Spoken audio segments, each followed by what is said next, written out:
ওয়াকফ আইনের বিরুদ্ধে আমরা দেখলাম যে আপনি সুপ্রিম কোর্টে গিয়েছিলেন। আমাদের দর্শকদের জন্য আপনি কি দেখেছেন, কি হয়েছে, কি কথা হয়েছে একটু বলুন। সুপ্রিম কোর্টে আমি গিয়েছিলাম, আমি পূর্বেও জানিয়েছি, এই আইনকে রদ করার জন্য দুটো পন্থা। একটা, মাঠে ময়দানে গণতান্ত্রিক প্রক্রিয়ায় ধর্মনিরপেক্ষতা বজায় রেখে শান্তিপূর্ণ প্রোটেস্ট করে যেতে হবে, যাতে কেন্দ্র সরকার বাধ্য হয়ে প্রত্যাহার করে। আর একটা, আইনের মাধ্যমে যে, অর্থাৎ সর্বোচ্চ বিচারালয় সুপ্রিম কোর্টের মাধ্যমে যে আইন তৈরি হয়েছে সংবিধান বহির্ভূত, যুক্তরাষ্ট্রীয় পরিকাঠামোকে আঘাত দিয়ে একটা নির্দিষ্ট ধর্ম তথা মুসলিম সম্প্রদায়ের উপরে যে আঘাত নেমে আসছে, এটাকে আটকানো যাবে। দুটোতেই আমরা প্র্যাকটিস করছি।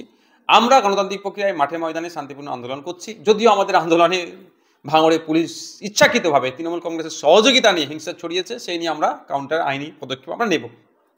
আর একটা কি, আমি মামলা করতে গিয়েছি। আপনারা আমরা পিটিশন নাম্বার সব দেখেছেন।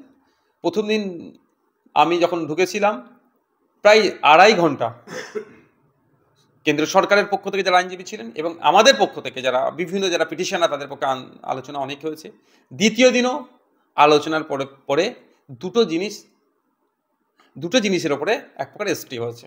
প্রথমটা হচ্ছে কি, সেন্ট্রাল ওয়াকফ কাউন্সিল এবং যে সমস্ত ওয়াকফ বোর্ডগুলো আছে, নতুন করে তারা কোনো ফরমেশন করতে পারবে না।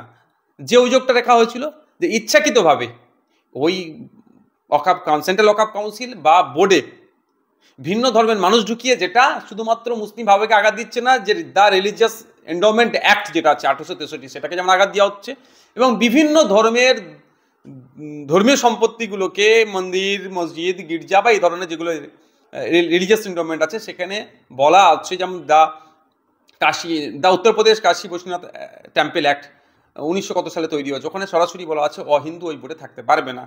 কর্ণাটকাতে, মধ্যপ্রদেশে, উড়িষ্যাতে, আপনার বিভিন্ন স্টেটে হিন্দু মুসলিম নির্বিশেষে বিভিন্ন সম্প্রদায়ের যেগুলো আছে, শিখেদের ভাইদের আলাদা করে আছে, খ্রিস্টান ভাইদের আলাদা করে আছে, বুদ্ধিস্ট ভাইদের আলাদা করে আছে, জৈনদের আলাদা করে আছে, সবেদের আলাদা যে রিলিজিয়াস এন্ডোমেন্টগুলো আছে, সেগুলো তাদের ধর্মের মানুষই থাকতে পারবে। কিন্তু এতদিন ওয়াকফ বোর্ডে ওইটাই ছিল, কিন্তু এখন হঠাৎ করে মুসলিমদের উপকার করতে গিয়ে মুসলিম ভাইদের ঢোকাচ্ছে। তো ব্যাপারটা হচ্ছে, ঢোকাচ্ছে সেটা বিতর্ক নয়, কিন্তু অধিকারে তো হনন হচ্ছে, সেই অধিকার যাতে নিশ্চিত করা যায় সেই জন্য মামলা করতে গিয়েছিলাম। তো এটাতে একটা স্টে হয়েছে। স্টে হওয়ার আগে সেন্ট্রাল গভর্নমেন্টের পক্ষ থেকে যেনারা অ্যাডভোকেটস যারা ছিলেন, তারা এটাকে এখন এইটাতে এগোবে না বলে তারা সম্মতি দিয়েছে। দ্বিতীয় যেটা হচ্ছে ওয়াকফ বাই ইউজার, ভয়ঙ্কর একটা জিনিস। সারা ভারতবর্ষে যে সমস্ত ওয়াকফ প্রপার্টি আছে, তার 50% হচ্ছে ওয়াকফ বাই ইউজার, অর্থাৎ মৌখিক দান করে দিয়েছে। মাদ্রাসার জন্য, মসজিদের জন্য, কবরস্থানের জন্য জায়গাটা দিয়ে দিচ্ছি। 200 বছর, 100 বছর, 150 বছর ধরে মাদ্রাসা, মসজিদ বা কবরস্থানের জন্য একটা ব্যবহার হয়ে আসছে ওয়াকফ বাই ইউজার। সেটাকে কেন্দ্র সরকার যে নতুন আইন করে নিয়ে ওটাকে ওয়াকফ বাই ইউজারকে অমিট করে দিয়েছিল। ওয়াকফ বাই ইউজার অমিট যেদিন থেকে আইন হয়েছে নতুন, সেই দিন থেকে নয়, টোটাল প্রিভিয়াস ইয়ার্স, মানে 200 বছর, 250 বছর, 400 বছরের ওয়াকফ সম্পত্তিগুলো তাহলে ধূলিসাৎ হয়ে যাবে। এক প্রকার হচ্ছে এইটা অ্যামেন্ডমেন্ট কেন এনেছে, সম্পত্তিটাকে লুটতে হবে। এখন মুসলিম সম্প্রদায়ের সম্পত্তি থেকে বড় কথা হচ্ছে প্রাইম প্রপার্টি আছে, এই সম্পত্তিটা আমার ভালো লেগেছে। আমি কলকাতায় আপনার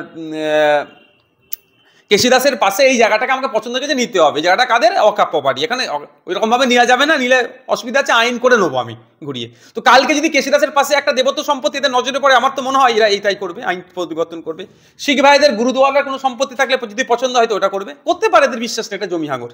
তো মেনলি এদের হচ্ছে নজরে পড়েছে এটা, ওইগুলো তাদের আইন পরিবর্তন করে ওয়াকফ বাই ইউজার 50% আছে, সেটাকে দখল করে নিতে চাইছে, সেই জন্য এটা করেছিল। আমরা যারা পিটিশন করেছি, প্রায় 73 জনের মতো প্রথম দিন পিটিশনার ছিল আমরা প্রথম হেয়ারিংয়ে। তো 73 জনের পিটিশনের কপি যদি আপনারা দেখেন, ওয়াকফ বাই ইউজারটাকে সবাই প্রাধান্যতা দিয়েছে। এইটার উপরে চিফ জাস্টিস এবং তার যে বেঞ্চ ছিল বারবার প্রশ্ন করেছিল সরকার পক্ষের আইনজীবীদেরকে, ঠিকঠাক উত্তর দিতে পারেনি, শুধু এড়িয়ে যাচ্ছে, ওই করছে।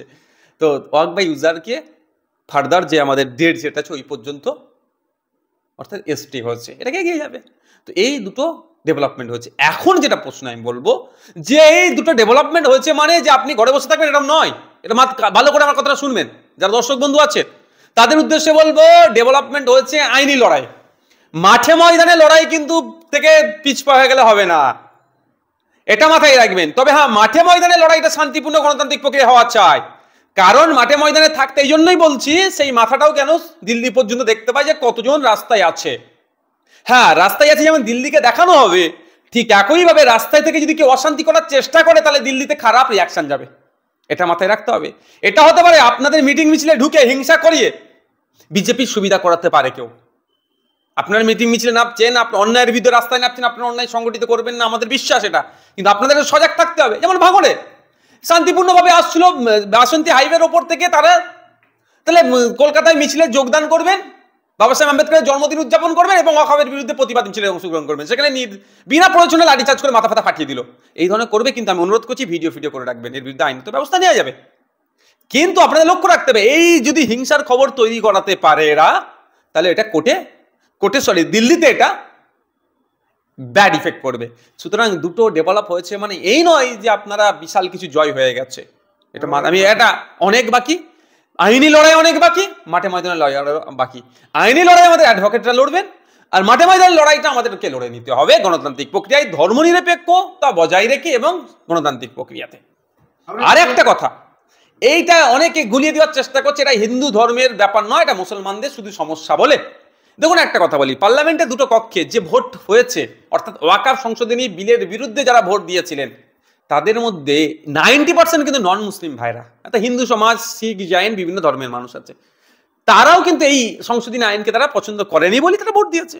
ইভেন সুপ্রিম কোর্টে যে সমস্ত অ্যাডভোকেটসরা লড়াই করছেন, টপ টু বটম পর্যন্ত যে সমস্ত আছেন, তারাদেরও কিন্তু 90% নন মুসলিম অ্যাডভোকেট। তাহলে এই লড়াইটা শুধু মুসলমানদের নয়, লড়াইটা সংবিধান বাঁচানোর লড়াইটা মানুষের মৌলিক অধিকারকে যে কিভাবে খর্ব করাচ্ছে সেটাকে রক্ষার লড়াই, যুক্তরাষ্ট্রীয় পরিকাঠামোকে রক্ষার লড়াই। তাই আমি বলবো এই লড়াইটা হিন্দু মুসলমানের লড়াই নয়, এই লড়াইটা বিজেপি সরকারের নিয়ে আসা যে আইন, যেটা একটা ধর্মের উপর আঘাত দিচ্ছে, একটা দেশের সংবিধানের উপর আঘাত লাগছে এবং যুক্তরাষ্ট্রীয় পরিকাঠামোর উপরে আঘাত দিচ্ছে, ওই জন্য সেটাকে বাতিলের জন্য লড়াই। আমি আমার কথা বলছি, আমার যে সমস্ত অ্যাডভোকেটসরা আছে তার মধ্যে 7 জনের মধ্যে আরও পরের শুনানিতে কিছু দেখুন আবার যোগদান হচ্ছে, তার মধ্যে 4 জন নন মুসলিম। এটা ভাবতে হবে আপনাদেরকে, এটা আমাদেরকে গুলিয়ে দিচ্ছে। এটা যদি ধর্মীয় ইস্যু হতো, তারা কেন আসবে ভাই, কেন আমার সাথে থাকবে তারা? এটা ভাবতে হবে। এগুলো আমাদেরকে ভুল বোঝানো হচ্ছে, কেউ যদি ভুল বোঝায় তাদের ব্যক্তির স্বার্থ চরিতার্থের জন্য করছে, এগুলোর ফাঁদে পা আপনারা কেউ দেবেন না। গত কদিন আগে মুখ্যমন্ত্রী তিনি বলছেন যে ওয়াকফ শুধু মুসলিমরা করেনি, হিন্দুরাও করেছে। না, এই কথার সাথে আমি একদম ফেলে দিতে পারবো না। আপনি যদি ইতিহাস খুলে দেখেন, এটাই তো আমাদের দেশের বিউটি, আমাদের দেশের একটা মানে মাহাত্ম্য কি, মুসলিম ভাইরা বিহারে 2.5 কোটি টাকা দিয়ে মহাবীর যিনি আছেন তার মন্দির করে দিচ্ছে, ওনার মন্দির করে দিচ্ছে। আপনি মালদাতে চলে যাবেন, মুর্শিদাবাদে চলে যাবেন, বর্ধমানে বিভিন্ন জায়গাতে যাবেন, মন্দিরের জন্য মুসলিম ভাইরা জায়গা ছেড়ে দিচ্ছে। আবার কবরস্থানের সমস্যা হচ্ছে, হিন্দু ভাইরা মুসলমানদেরকে দিয়ে দিচ্ছে। এইভাবেই তো ওয়াকফ হয়েছে। এটা যেটা বলছেন যে এটা আমি একদম উড়িয়ে দিতে পারবো না। রাত 2টার সময় ওয়াকফ বিল পাস হলো, 48 ঘন্টার মধ্যে রাজ্যসভায় পাস হলো, 3 দিনের মধ্যে রাষ্ট্রপতি শাসন করে আইন তৈরি হলো। তাহলে যে 7 দিন সময় কোর্ট দিল, কি কারণে দিল, কিসের জন্য দিল, একটু যদি খুলে আমাদের। দেখুন এই বিষয়গুলো নিয়ে অনেক চর্চা হয়েছে, অনেক আলোচনা হয়েছে। দেখুন যে লিগ্যাল প্র্যাকটিসে সবসময় মানুষকে বলার সুযোগ দিতে হয়, তো সেই জন্য 7 দিন টাইম দিয়েছে। বেশ কিছু বিষয় কেন্দ্র সরকারের কাছে তারা জানতে চাইছে। অ্যাফিডেভিট বলেন, যদি আমরা সহজে বলি অ্যাফিডেভিট করে দেবে। 7 দিন টাইম দিয়েছে, সেটা দেবে।